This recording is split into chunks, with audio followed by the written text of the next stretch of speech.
안녕하세요. 미국주식론 대학의 미준입니다. 12월 14일 오늘의 미국주식 뉴스를 시작합니다. 오늘도 변함없이 미국 주식 투자의 정석을 지키고 있는 미준에 오신 것을 환영합니다. 어제 미국 증시가 신나게 달리는 걸 보면서 저는 이런 생각을 하게 됐습니다. 앞으로 다가오는 미래에도 2023년 같은 장세가 좀 자주 찾아왔으면 하는 바람을 가지게 되더라고요. 그만큼 2023년은요, 미국 증시에 투자하는 사람 입장에서는 너무나 마음이 편하고 쉬운 한 해였습니다. 누구나 쉽게 수익을 낼 수 있는 굉장히 고마운 장세가 펼쳐지고 있죠. S&P 500 기준으로 봐도 지금 증시는 한 해 동안 23%나 상승을 해왔고요. 또 더욱이 어떤 종목에 투자하면 좋을지 이 부분도 굉장히 명확했습니다. 그 누구나 인공지능에 투자하면 좋은 수익을 낼 수 있겠다라는 것을 쉽게 짐작할 수 있는 한 해였고요. 더욱이 나스닥을 기준으로 보시면 따라서 테크주 위주로 투자하는 한국 투자자 입장에서는 지금 1월부터 지금까지 주가가 무려 42%나 급등 추세를 보여주고 있습니다. 어떻게 보면 2022년 굉장히 어려운 한 해를 보이면서 많은 분들이 미국 증시를 떠나가셨는데 그분들께는 조금 아쉽다는 생각이 들고요. 또 이렇게 하락장을 견뎌내고 2023년 급등장을 만끽하고 계신 분들께 축하의 말씀을 좀 드리고 싶습니다. 그리고 올해는요, 줍줍의 기회도 두 번이나 찾아왔었습니다. 보시면 3월 달에 한번 우리한테 소중한 줍줍 기회가 왔었죠. 이때 주가가 8% 이상 조정을 받으면서 추가적으로 매수할 기회가 있었고요. 또 한 번은 3개월 정도 우리한테 조정이 왔었죠. 그때 12% 이상 주가가 하락을 하면서 8월 달, 9월 달, 10월 달 이렇게 세 달에 걸쳐서 뭐 엄청나게 긴 기간은 아니었지만 심리적으로 너무 지치지도 않고 또 적당하게 주가가 떨어지면서 줍줍의 기회를 선물해 줬던 어떻게 보면 굉장히 아이디어란 그런 시장 장세가 2023년 한 해 동안 펼쳐졌습니다. 자, 이제 12월이 점점 그 마지막을 향해 가고 있는데요. 앞으로 다가오는 미래에도 미국 증시에 투자하시는 분들께 이렇게 좀 손쉬운 그런 장세가 앞으로도 계속 펼쳐졌으면 하는 바람을 가져봅니다. 자, 그러면 12월 14일 즐거운 마음으로 시작하는 오늘의 미국 주식 뉴스 바로 시작합니다. 오늘도 기분 좋게 어제 미국 증시의 시황부터 정리해 보도록 하겠습니다. 일단 finviz.com에서 제공하는 S&P 500의 맵을 보시면요. 정말 한눈에 딱 봐도 떨어진 종목이 거의 없다는 것을 파악해 볼 수가 있죠. 따라서 전반적으로 미국 증시가 동시다발적으로 상승하는 굉장히 기분 좋은 하루였습니다. 이런 걸 우리가 전문 용어로 리스크 온이라 그러죠. 따라서 투자 자금이 이제 위험 자산으로 옮겨오는 그런 추세를 발견해 볼 수가 있는 거고요. 3대 지수 모두 당연히 상승했습니다. 일단 다우존스가 1.40% 올라가면서 가장 좋았고요. S&P 500이 플러스 1.37, 나스닥도 1.38% 올라갔습니다. 따라서 3대 지수가 고르게 상승하는 굉장히 기분 좋은 장세였다. 이렇게 정리가 가능합니다. 이번에는 어제 하루 동안 신나게 달렸던 성장주의 이름을 살펴볼 텐데요.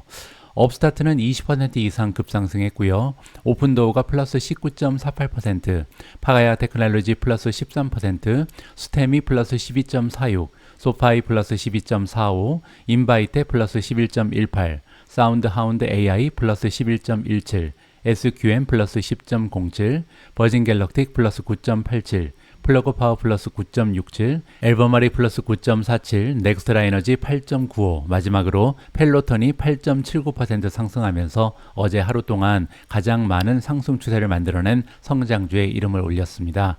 다음은 미주온 탑 12의 성적입니다. 어제 12종목 중에 2종목을 제외하고 모든 종목이 상승 추세를 만들어냈고요.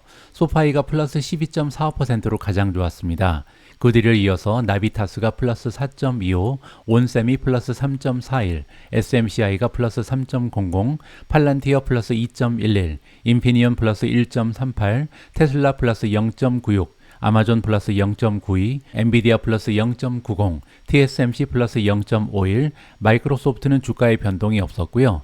마지막으로 우버 혼자만 마이너스 1.20%로 하락을 했습니다. 어제 상승장에도 불구하고 우버의 주가가 떨어진 이유는요. 조금 이따가 기사 하나를 통해서 설명드릴 수 있도록 하겠습니다.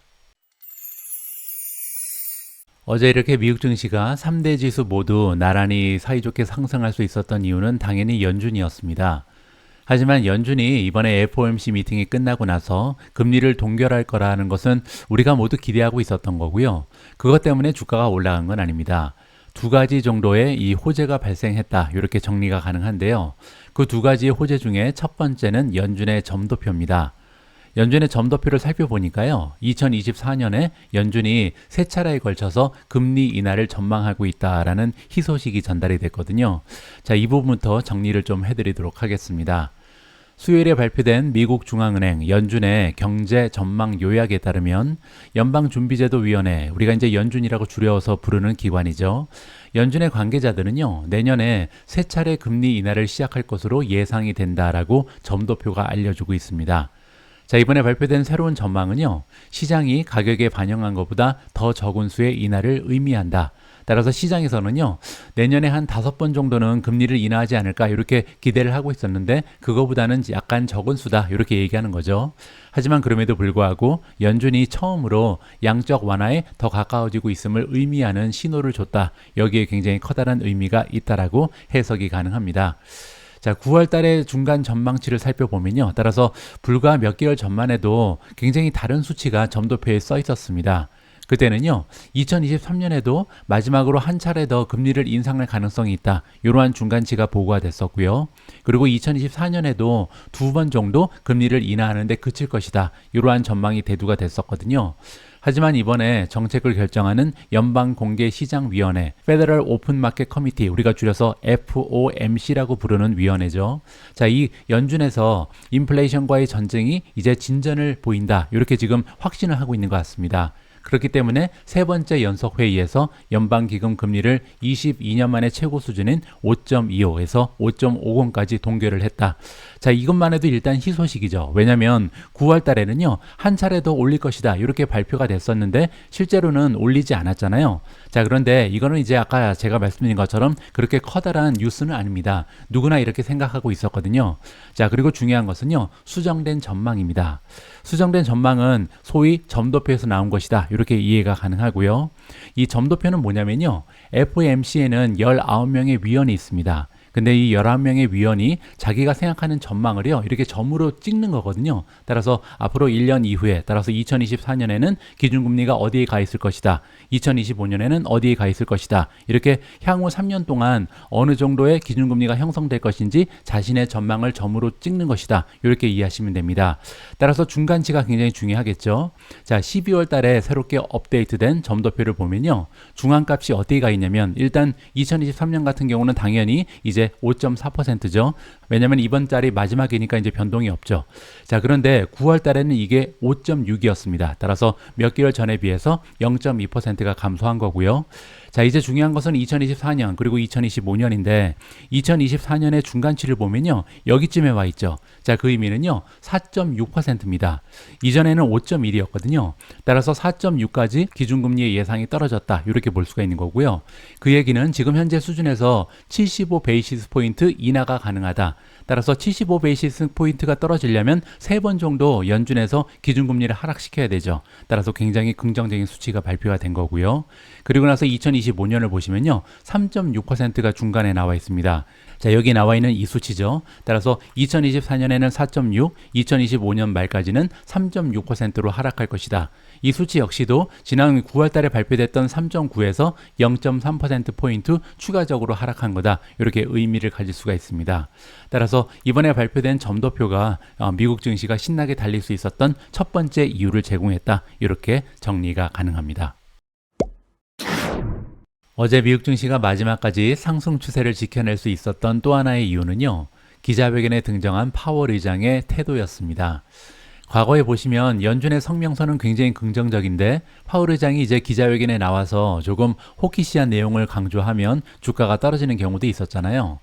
그런데 어제는 기자회견에서 파월 의장은 전적으로 비둘기파적인 그런 모습을 끝까지 지켜냈습니다. 자, 어떤 이야기를 했는지 하이라이트를 좀 정리하면 좋을 것 같은데요. 일단 시간 순서대로 가장 먼저 한 얘기부터 정리를 해드리도록 하겠습니다. 2시 38분이니까 이제 시작하고 나서 가장 중요한 얘기를 먼저 했겠죠. 파월 의장은 정책 금리가 정점에 도달했거나 그 근처에 있다, 이렇게 생각을 밝혔습니다. 그 의미는요, 이제 피크를 찍었다. 기준금리 더 이상 안 올라간다. 이제 떨어질 일만 남았다. 이렇게 요점을 정리해 준 거죠. 물론 이제 한마디 덧붙이긴 했습니다. 연준의 목표인 2% 인플레이션을 보장하지는 않는다라고 한마디 얘기는 했는데요. 이건 이제 그냥 무시해도 좋습니다. 자, 그 위에 보시면 연준은 상황에 따라서 추가 긴축을 할 준비가 되어 있다라고 얘기하고 있고요.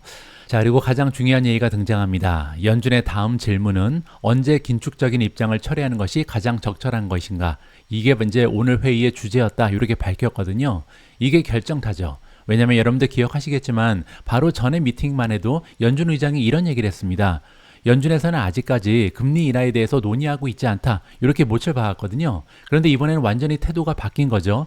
왜냐하면 연준은 지금 가장 중요한 주제가 뭐냐면 언제 긴축을 처리할 것인지 이거에 대해서 논의한다. 이렇게 공개적으로 밝힌 겁니다. 따라서 이번에는 예비적인 논의고 다음 회의에부터 이 주제가 논의될 것이다. 전적으로 이제 금리 인하에 대해서 심각하게 고려할 것이다. 이렇게 공개적으로 발언을 했습니다. 그리고 또 한 가지 긍정적인 부분은요. 지금 경기 침체가 있다고 생각할 근거는 거의 없다. 자, 이 얘기는요. 지금 금리를 인하할 거다. 이렇게 얘기했잖아요. 내년에 이제 드디어 이제 우리는 금리 인하에 대해서 본격적으로 토의를 한다. 이렇게 얘기했는데 금리를 내리는 이유가 경기 침체 때문이 아니라고 얘기한 겁니다. 따라서 주식 투자하는 사람 입장에서는 최상의 시나리오죠. 자, 이제 인플레이션이 떨어지기 때문에 금리를 인하시킬 거고 거기에다가 경기 침체는 없다라고 얘기한 겁니다. 따라서 완벽한 시나리오가 구성되고 있다. 이렇게 우리가 정리를 해볼 수가 있는 거고요. 자, 그리고 덧붙여서 지난 9월 경제 전망 요약 이후에 근원 그리고 헤드라인 인플레이션에 대한 기대치가 크게 하락했다는 얘기도 했습니다. 이 부분은요. 지난 미팅을 기억하시는 분들이 계실 텐데 인플레이션 기대치, 즉 기대 인플레이션이 올라간 상황이 연출됐었거든요. 그때 이제 연준 의장이 뭐라 그랬냐면 별로 신경 쓸 필요 없다 이렇게 얘기했는데 정말로 인플레이션 기대치가 크게 하락했다. 긍정적인 소식을 얘기했고요. 자, 그는 또 중앙은행, 연준이 또 다른 금리 인상 가능성을 배제하고 있지는 않다. 물론 이제 올릴 수 있다라고 얘기하는데요. 현재로서는 금리 인상이 기본 시나리오가 아니다. 따라서 금리 인상은 없다. 이렇게 지금 다시 한번 강조를 해주고 있습니다.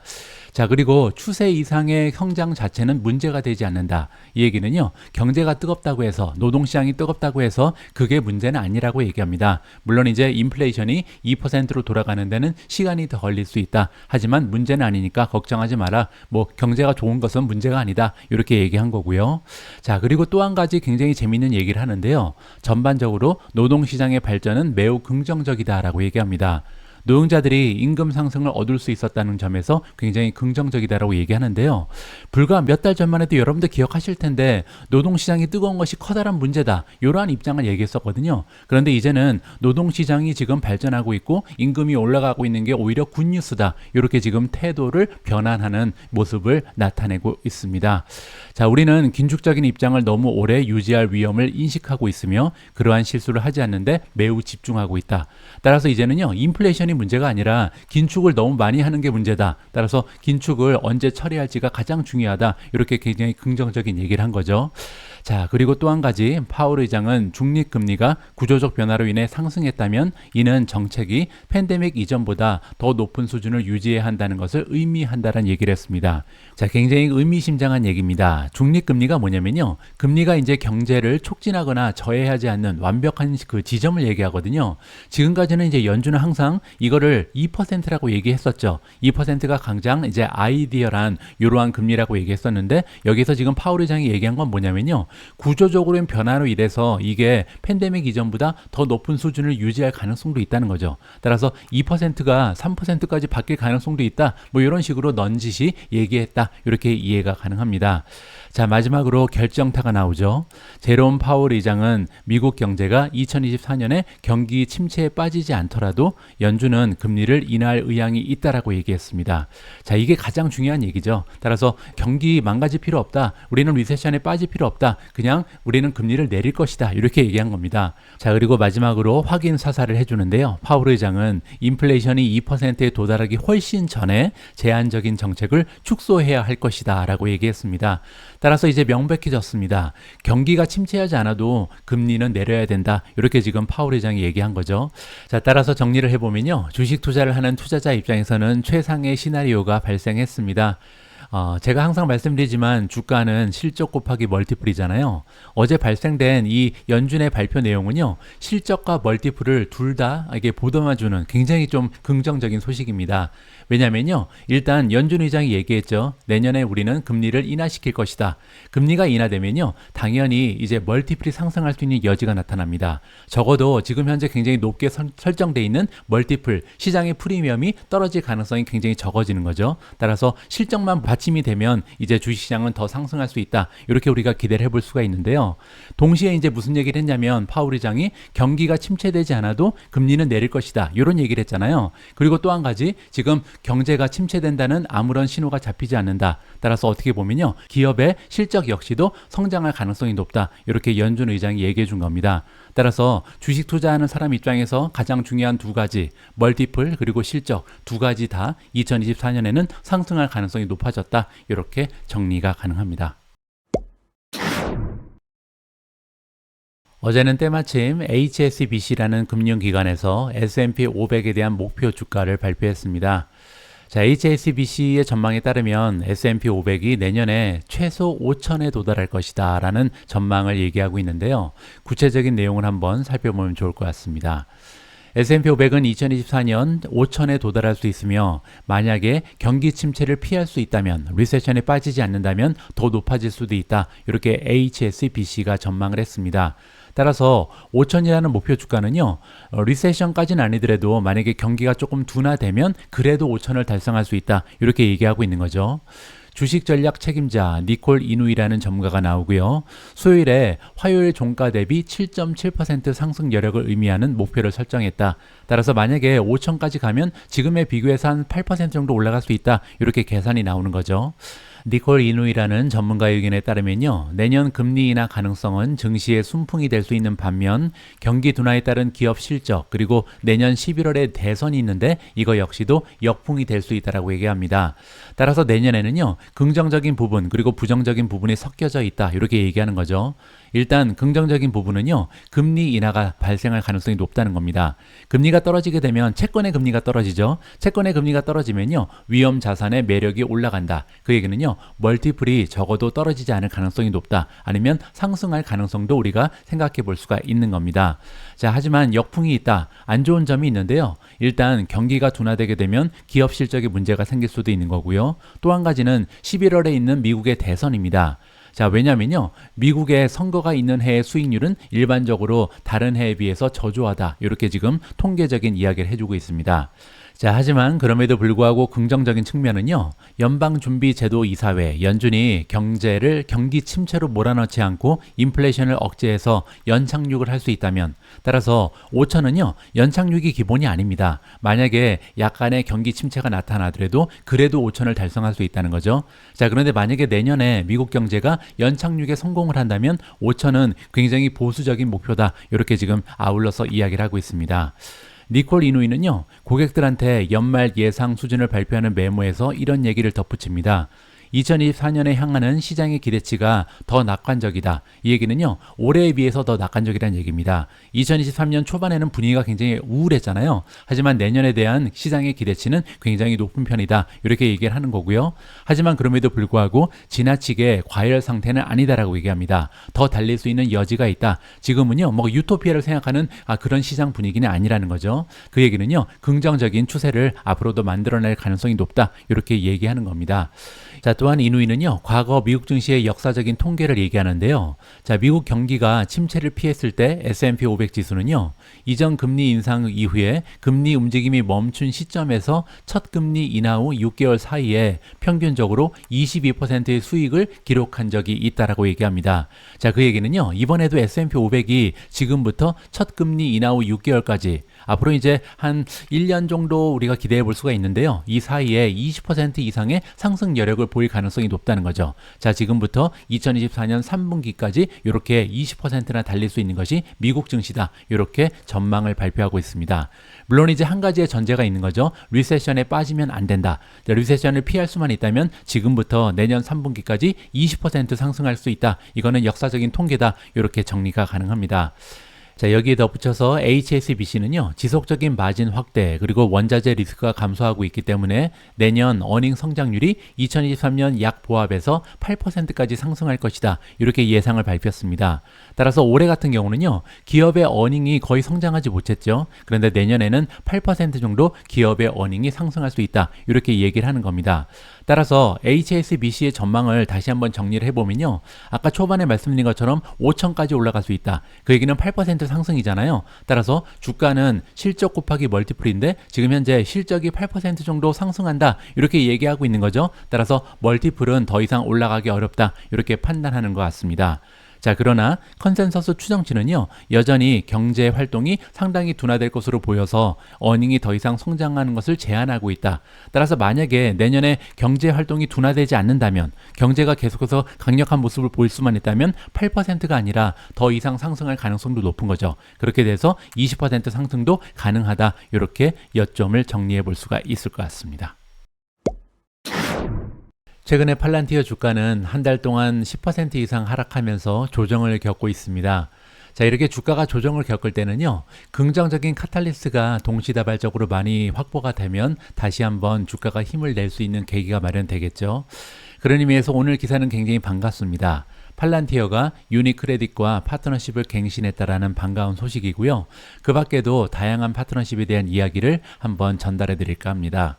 금융회사인 유니크레딧은요, 선도적인 인공지능 시스템 제공업체인 팔란티어 테크놀로지의 기술력을 통해서 이 은행의 디지털 혁신을 가속화하고 또한 수익 증대 또 리스크 완화를 지원하기 위해서 팔란티어와의 파트너십을요 5년간 갱신했다. 이렇게 발표가 나왔습니다. 자, 팔란티어와 유니크레딧은 2018년에 처음으로 파트너십을 맺었는데요.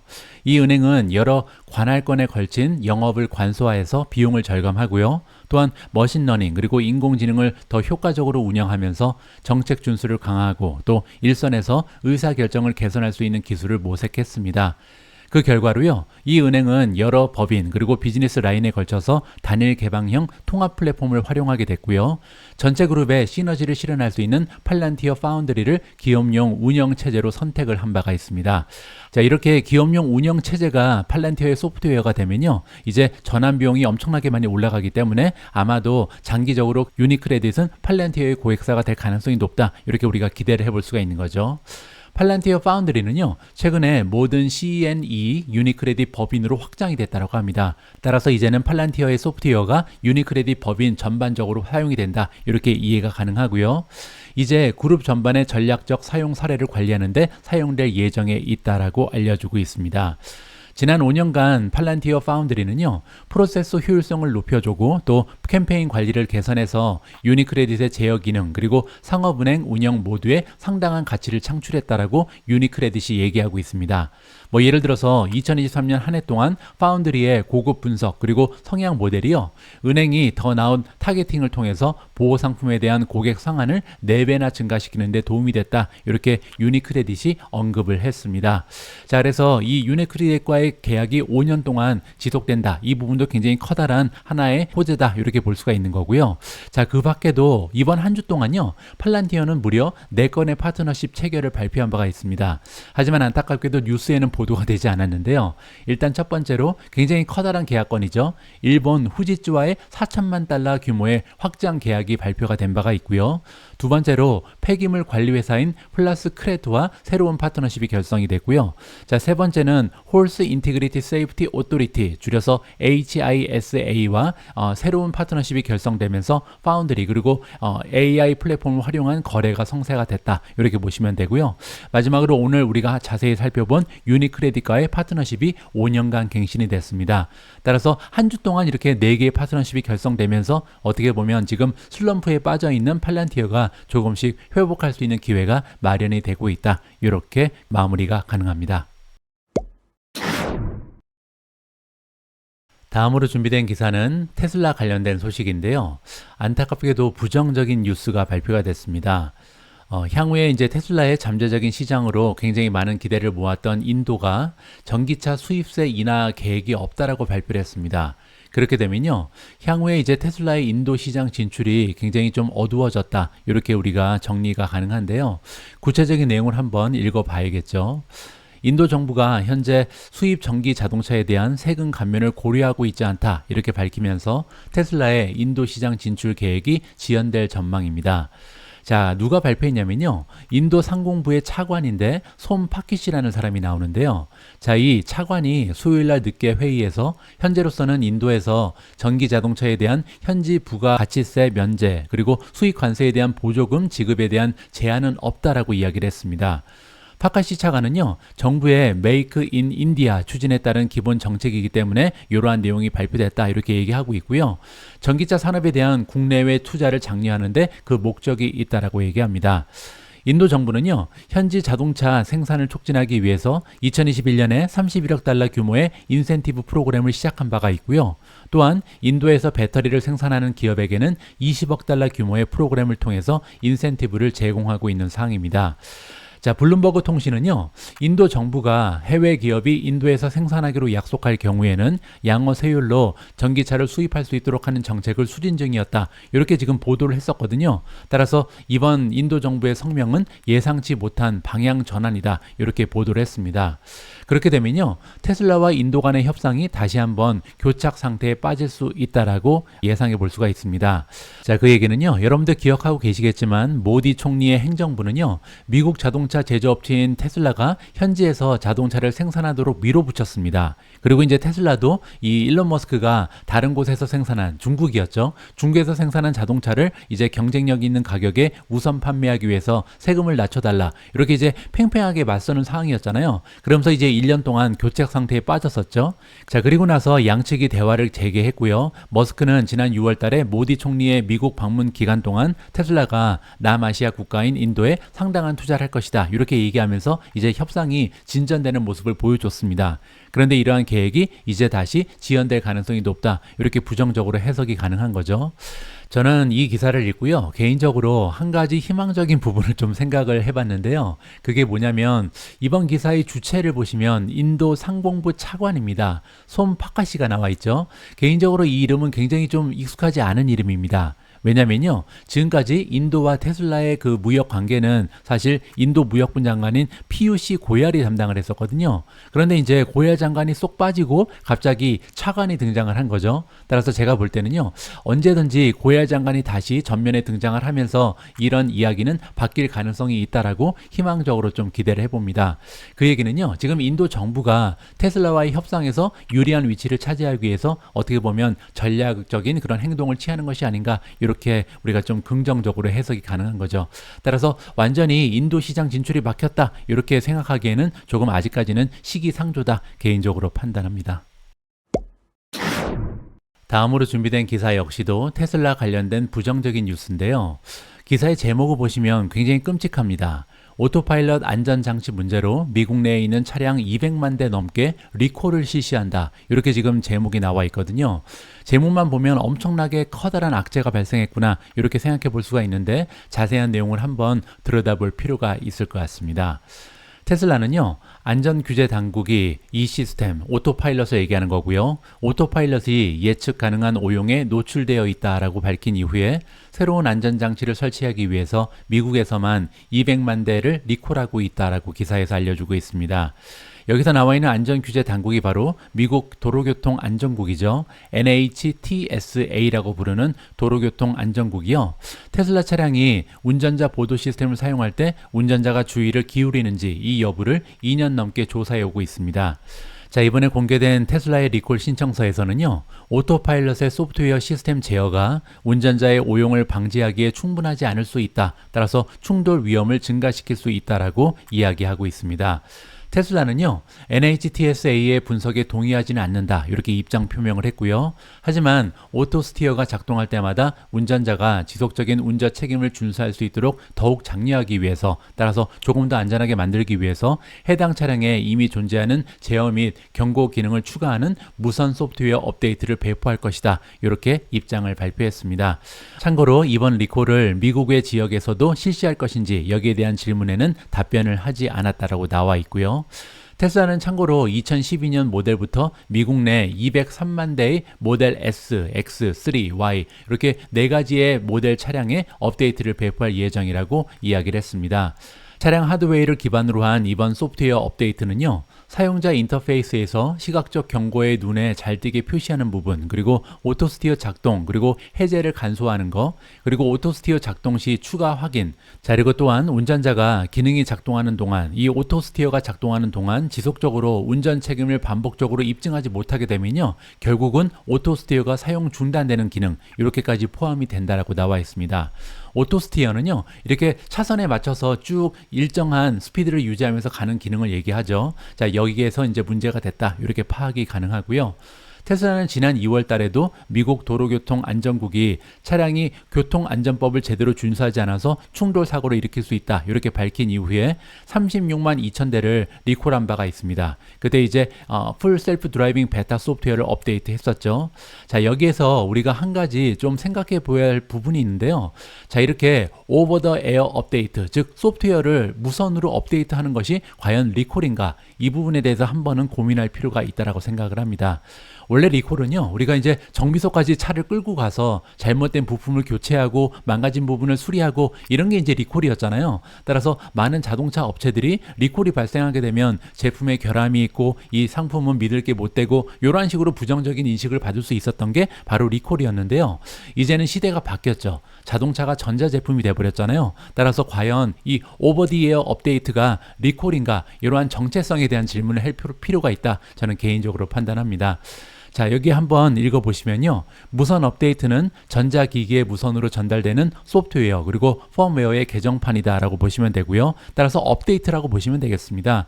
일반적으로 휴대폰과 개인용 컴퓨터를 업데이트하는 데 사용된다. 그런데 이제는요, 차량에도 점점 더 많이 사용되고 있다, 이렇게 이해가 가능합니다.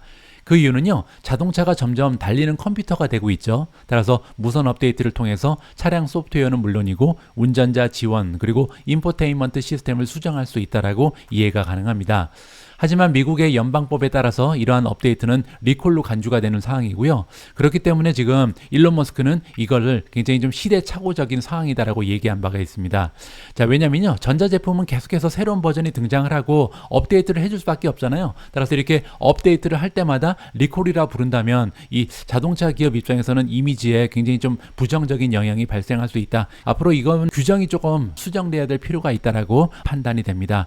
자, 어쨌든 결론적으로 200만 대를 리콜한다, 이 부분은 굉장히 끔찍해 보이는데 이 리콜이 과연 적정한 단어인가, 여기에 대해서는 우리가 좀 의문부를 붙일 필요가 있다라고 생각이 됩니다. 오늘 마지막으로 준비된 기사는 우버 관련된 소식이고요. 어제 상승장에도 불구하고 우버 주가가 떨어진 이유를 이번 기사를 통해서 확인할 수 있습니다. 어제 유럽연합은 차량 호출 및 음식 배달 앱에서 일하고 있는 수백만 명의 사람들을 잠재적으로 근로자로 재분류하는 일련의 규칙에 따라서 기경제 업계에 매년 수십억 유로의 비용을 초래할 수 있는 잠정 합의안을 발표했습니다. 이번에 발표된 잠정 합의안에 따르면요, 기경제 플랫폼 기업들은 앱과의 관계가 자영업자가 아니라 근로자의 관계에 부합하는 5가지 조건 중에 만약에 2가지 이상이 충족되면요, 그 숫자가 지금 550만 명 정도가 되는데 이러한 근로자들한테 완전한 근로자의 지위를 부여해야 한다, 이렇게 이유가 수요일 성명에서 밝혔다고 합니다. 자, 여기 나와 있는 것처럼 5가지 조건 중에 2가지 이상을 만약에 만족하게 되면 더 이상 프리랜서가 아니라 근로자로 취급해야 된다, 이러한 내용인데요. 자, 그러면 어떤 조건이 있는지 한번 봐야겠죠. 뭐 예를 들어서 플랫폼이 근로자 임금의 상한선을 설정한다. 따라서 얼만큼 받을 수 있는지 임금의 상한선이 있다는 거죠. 자, 그리고 성과를 모니터링하고, 세 번째로 업무 및 근무 시간 분배를 통제한다. 마지막으로 직원의 외모나 행동에 대한 규칙을 만드는 것이 포함된다고 합니다. 자, 이런 것 중에 한 2가지 정도 이상만 되면 자영업자가 아니다, 근로자다, 이렇게 얘기하고 있는 거죠.